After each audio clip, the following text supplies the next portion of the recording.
Again, three buzzwords came to me, and I want to make sure I tackle each of them I think you guys' points echoes the room. Number one is provision. As men, it's often tough when it comes to being a provider.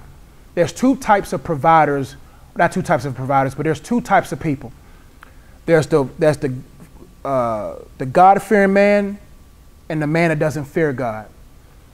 We have been taught that we are the providers for our home. That's what we've been taught. Parts of it, that's true. We're not just the provider of our home. That's not just us. God is the provider of our home.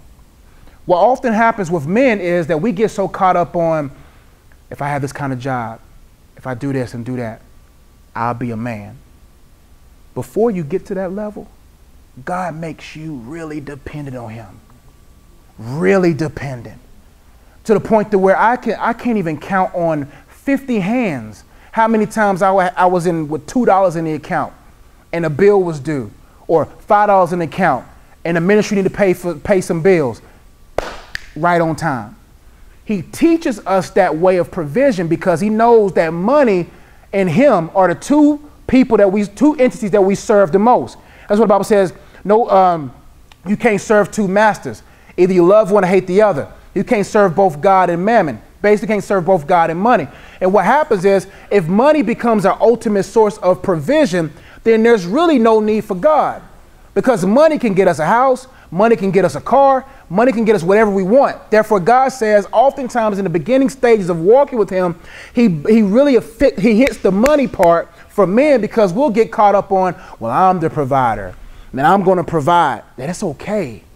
But if you don't understand true dependence, then what will happen if God say, I want you to start a ministry and you got a 6-figure job? Or I want you to do this and you got a 7-figure job, that you got to walk away from your provision.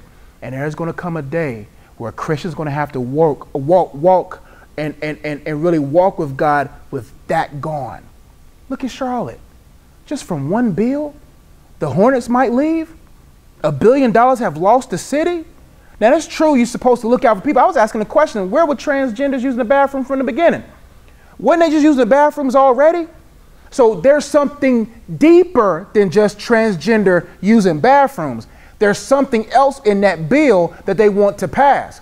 So what happens is, when you follow the right principles, people be like, well, we leaving. Hornets leaving. They attack the money first to make you bend. And if you bend when money is removed, then you haven't been sturdy enough to say, okay, God, I trust you. Oh, North Carolina's going to pass the bill because it affects the bottom line. But you got to get to a place in your life where it doesn't matter if it affects the bottom line, you know where your source comes from.